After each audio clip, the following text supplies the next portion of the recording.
We'll just do YouTube and Periscope and Twitch for now. Maybe I'll figure it out the next time. All right, so we're here with Ivor Cummins. I'm here with Ivor Cummins. We just decided to do this impromptu live and live video and see what happens. Um, I'm. We were talking about low carb Denver, and there was Oh, a panel that happened that Ivor was part of, and Jeff Gerber did a really amazing thing. He invited um, a veganist, should we say a veganist? meh, he's Somebody from the other lean. camp. Hmm? Somebody from the other camp. Somebody who you wouldn't necessarily not see at a low carb or a ketogenic conference. Yeah, Professor Dariush Mozaffarian is a huge guy in epidemiology, and he has a lot of credentials. But he would agree with lower carb, lower glycemic index. Right. He would agree with many things. That he agrees that fat and saturated fat is not really a big deal, and it's a bit of a distraction. Right. So he would claim, and he did claim publicly, that ironically he's very much, a lot of his views are on our side. Yeah. But the big sticking point is he promotes and pushes vegetable oils and canola oil Yeah. to actually not only be okay, but to be healthier than real food. Right. So that's where some of the tension arose on the stage, shall we say, in front of 800 people. Yeah. So I just don't understand how, with all that we know about vegetable oils and their problems, somebody can promote them as being healthy. Well, he has a few sets of evidence which he clearly believes, so he's not telling porky pies, he believes this. One of them is the data which shows that people who take more polyunsaturates from real food or maybe oils tend to have better outcomes in the associational epidemiological studies. Now, the problem here is healthy user bias. In other words, 40 years ago, we were all screamed at to eat less real food and more vegetable oils. Right. And the people who chose to do that, who show up as eating more of them, well, they are the healthiest people on the planet because they follow all the official advice. They care about their health. Mm. So later, high alcohol. And what they found was that if you fed them beef tallow with no polys Hey, or point I five, got to stop you because we had a streaming problem. We're all gonna right, we're gonna. I'm sorry, Ivor. We're gonna oh, no problem. we're gonna start again. Hmm. Ah. From where is the question? I'm gonna ask you about vegetable oils and why some people think that they're healthy. I'm sorry. Oh, no, not to worry. I I was so rambling. apologize. I'm just this stuff is like Oh, unless you're doing it like all the time, this all right. specific thing, it's messy. Okay, I'm sorry. We are back. We're just trying to figure out how to do some streaming here. We have a Ivor Cummins live on Facebook. I think I found the problem with that. I used my personal Facebook account and I did not use the two keto dudes Facebook account. So Uh, that's going to come on at 12:13 in 7 minutes. And will meantime, we? we're back on Periscope, YouTube, and Twitch.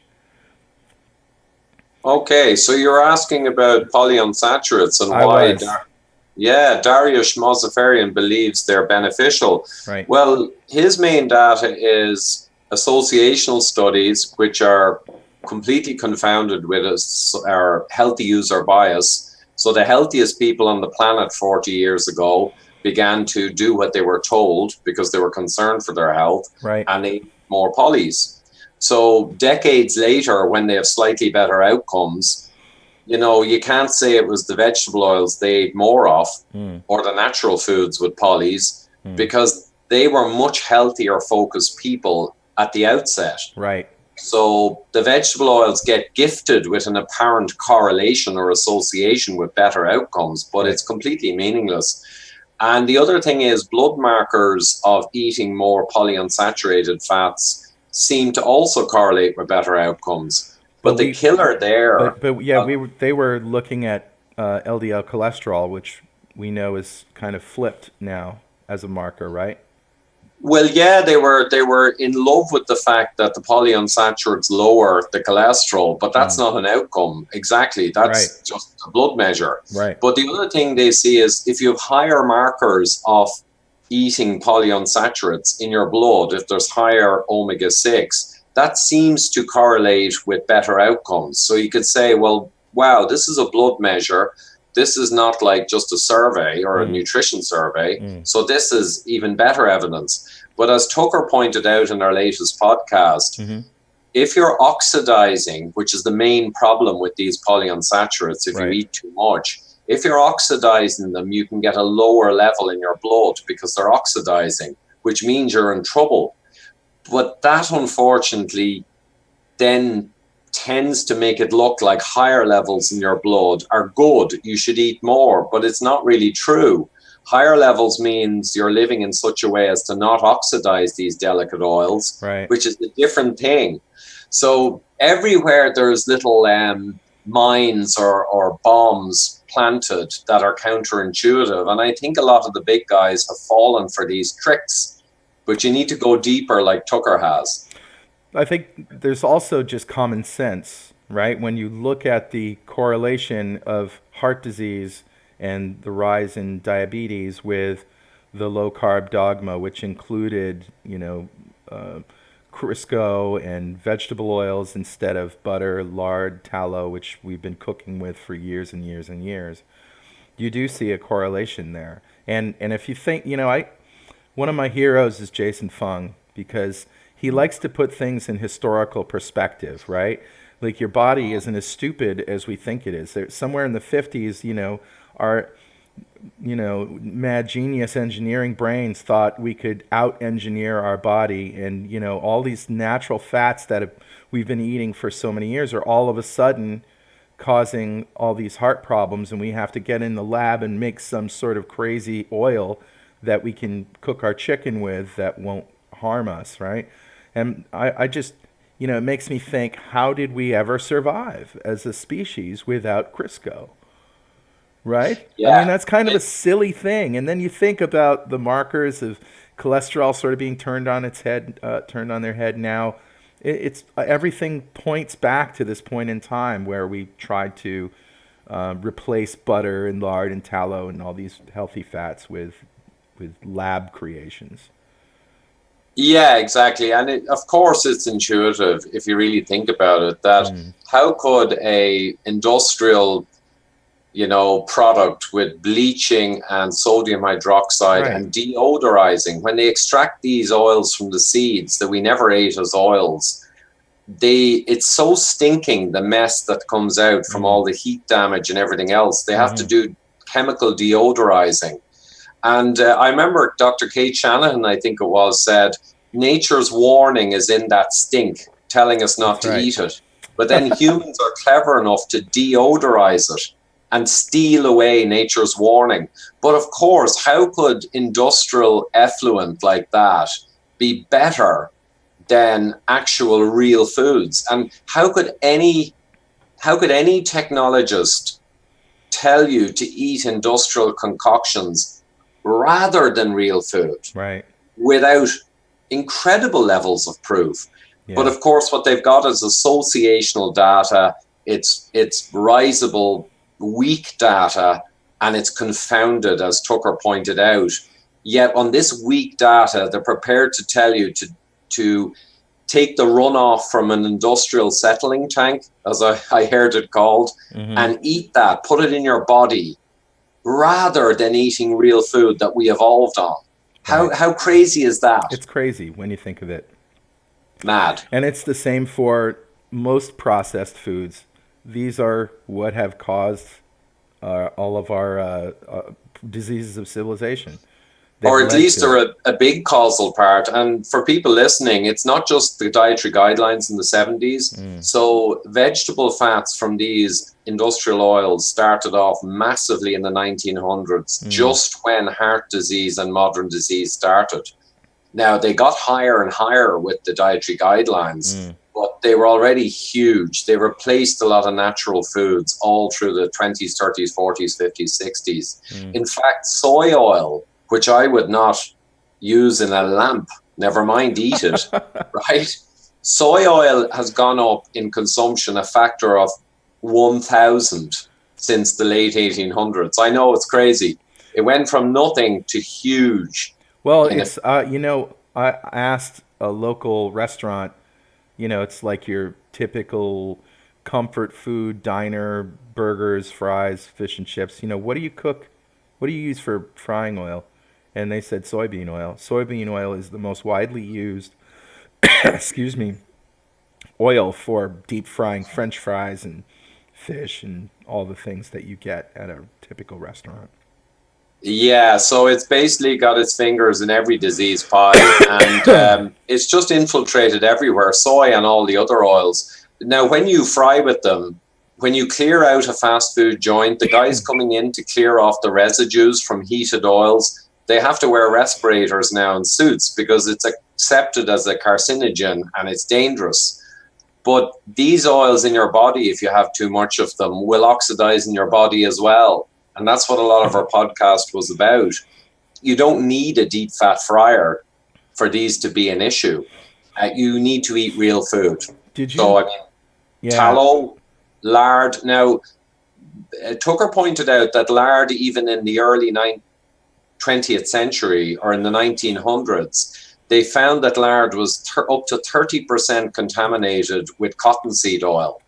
So even all the experiments done really? over the last, yeah, even the experiments done over the last 50, 60 years using lard along with sugar to make animals get sick and diabetic, that was all spiked massively with cottonseed oil, Wow. polyunsaturated oil. So even that whole canon of science using lard with sugar to make animals get sick, Hmm. it was all spiked with polys anyway. Hmm. So the whole thing is crazy. Did you happen to catch Michael Eads' uh, talk either this year in Denver or last year in Brackenridge? Oh, I caught last year for sure. This year, though, I was doing interviews, so I have it on the live stream to watch. Didn't get to it since I came home But yet. last year's talk was fascinating on Uh, leonaic acid. How do you say that? well, there's alpha linolenic, which is the good Linolenic. one, Yeah. and there's linoleic, which is the omega-6 problem one. Yeah, and Right. Mike went through all the stuff about how it actually makes you kind of more insulin sensitive, but then it can expand your fat more.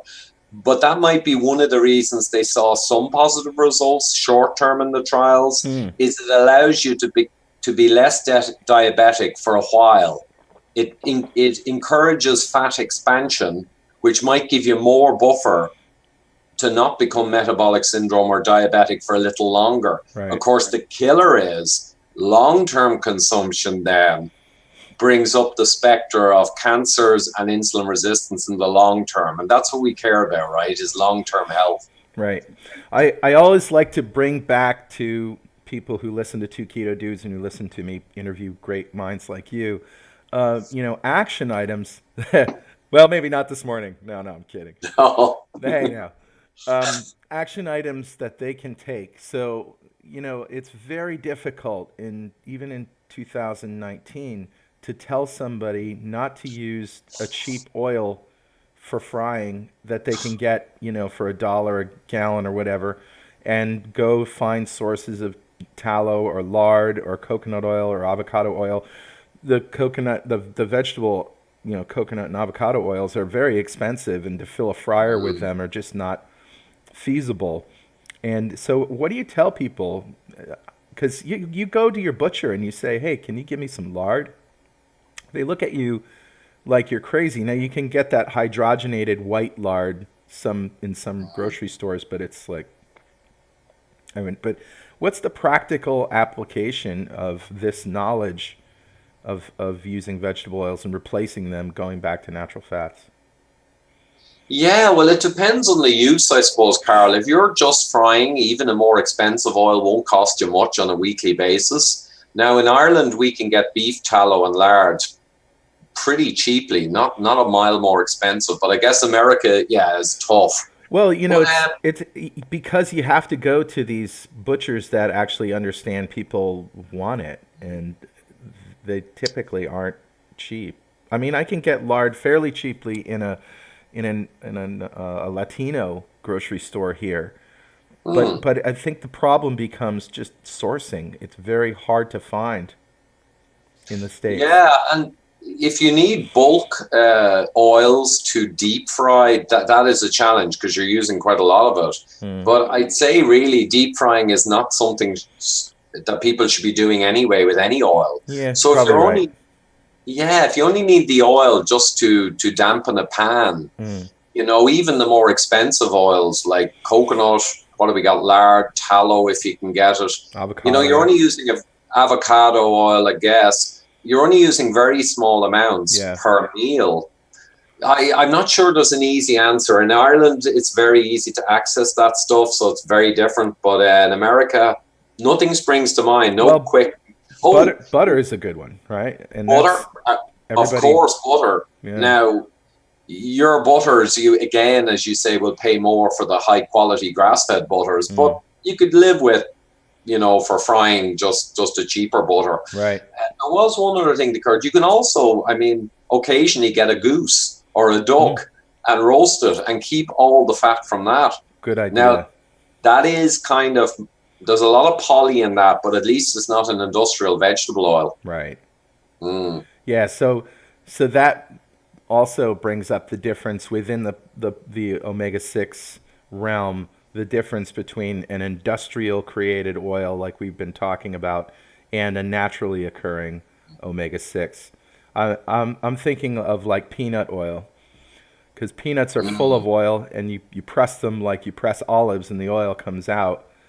I think, though, that they still have to process it a bit to get it more stable, but I'm not sure. What do you think about peanut oil? Yeah, I think peanut oil, if you're only using it for frying, I don't think it's that bad. And I'm trying to remember now the exact makeup of peanut oil. But like you say, it depends on the process that we Sure. use for it. If you Yeah. get olive oil, which is quite cheap now, and you get a Mm. good brand, and it's cold pressed, you kind of know what you're getting. Hmm. Peanut oils, I'm not as familiar with actually. How many of them use advanced extraction methods and Yeah. cleaning steps, and how many are truly cold pressed alone? Richard I Morris thinks they're terrible. I wouldn't. He said I wouldn't use peanut oil. That stuff is full of omega-6 and all of that. And I'm yeah. trying to tease out. I'm trying to tease out just how bad they are. And so I was in Denver having dinner with Mike Eads and his wife and Gary Taubes. I hate to name drop. Gary Taubes taught me never name drop. He said, Carl, don't ever name drop. Thanks, Gary. Yeah. But Well, anyway, it's Mike, not like I it's put not like you said. I was having a cigarette outside the bar last week with President Obama or right, something. and he It's not said too bad. never name drop. So Mike said probably that peanut oil is the best of the worst, but Yeah. he still wouldn't use it. No. Yeah, Why? No oils really, except olive oil, avocado oil, or coconut oil, or the lards and beef tallow, the macadamia ones oil. that are rendered in a most basic, unprocessed way Right. from the real foods they came from. Yeah, yeah, Simple. Yeah. yeah. I guess if you were gonna get some natural peanut butter and it had oil on top, I'd use that. Yeah, maybe. But again, oils, I don't know. If you eat real food and that's your goal, Right. the oils, you shouldn't need too much oils. And Yeah. as Ted Naiman points I'm a out, I butter mean, guy. butter, yeah. I mean, Yeah. butter on vegetables, but even then, it's only a knob of butter, as we say. Mm. It's not tons of butter. Sure. And as Ted Naiman, Dr. Ted Naiman says, and we go through it in the book as well, low carb, high healthy fats is fantastic for metabolic health. Mm. But for all the people then who are looking very hard at weight loss, low carb and pull back your fats Hmm. is the magic solution. With fasting and pulling back fats is the magic solution for weight loss. Yep. So it depends on what your goals are. We talk about fat to satiety, and as you get more fat adapted, you need less and less fat to feel satiated. So Yeah, true. Though I really do like my food and I find it easy to be quite indulgent. mm, Satiety is a moving target. So mm, I might feel kind of full enough at this moment, but I might be enjoying the meal and eat more. hmm And in fairness, if you're enjoying meals and you've really good food and you hmm eat more, there'll be a tendency towards moving your weight up. And if you want to move your weight down, you eat the right food to get insulin sensitive and healthy. And then you might have to use some fasting and meal skipping to kind of force the lever, is what myself and Dr. Gerber call it. Right. If you want to force down your weight, you force the lever. Yeah, but it's not rocket science. Hey, can you talk a little about the calcium scan that you're a big fan of this, and you and your boss, the Widowmaker movie sort of brought that to light, the calcium score, and particularly about is there any science that shows, and I know all of the N of ones out there and anecdotes say people who have been eating healthy fats and who have been on a low carb, well formulated ketogenic diet for a long time typically have lower scores. But is there any science that shows a correlation between low carb, high fat, and a lower calcium score? Yeah, I think, Carl, this is a new one because we're asking questions that no one ever thought of, so no one ever studied. Yeah. So there's just an absence of data. The only published study showing reversal of calcification and stabilizing is William Wheatbelly Davis, Dr. Davis. Okay. But this is 8-9 years ago, and he was using a low dose statin and vitamin D and low carb, no wheat. He did loads of things together. So we don't really know. Hmm? So we don't really know which one of those interventions or how many of them helped. Well, yeah, there's limited data to say that statins can stabilize coronary plaque, but it also suggests that your calcium score can increase gently with statins as you get density and consolidation of plaque. So I suppose if you look at Davis's work, if he didn't use statin, if anything, the results would have been even lower. So, but it's tentative data, but that's the only published paper that demonstrates reversal. But orthodox medicine would say you can't reverse. It goes up 20-30% a year, and it's inevitable, even with statin. Okay. So he proved it doesn't have to be. And like you say, we have loads of anecdotes coming in now of people who've reversed, stabilized. David Bobbitt, my boss, actually flattened his increase to 2 or 3% per year, which makes you nearly as safe as if you began to reverse. And so we know it's happening. But published science, no one's been looking there yet. Yeah. There are papers as well that show lower glycemic diets, lower sugar associating with lower calcification. But it's associational. So we don't have the hardcore science yet, but we kind of know it's happening. And one thing that you said is that once you have calcification, you shouldn't expect a low-carb ketogenic diet to remove the calcium.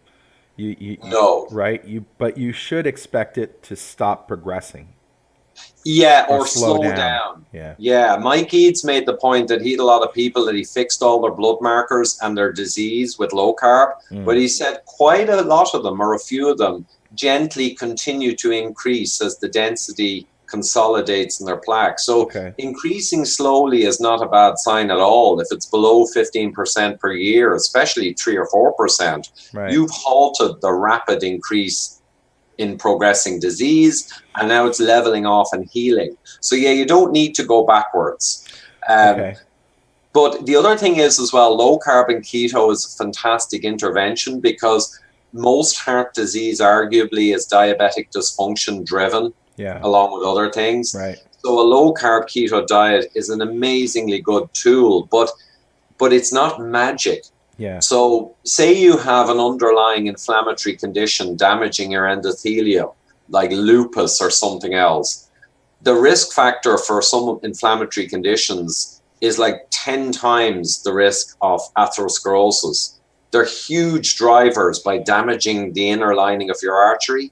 So if you take someone with an undiagnosed inflammatory condition or some other serious issue that they have not diagnosed, and you go on a low carb diet, it'll make you healthier, but you might still go ahead and progress because you haven't identified the special cause. So I keep reminding people, low carb's a no-brainer. Keto for people with diabetes, weight issues, even better for many. But it's not like, I went low carb and my calcification kept going. And I says, but there's another 10 reasons could be for that. Sure. Yeah.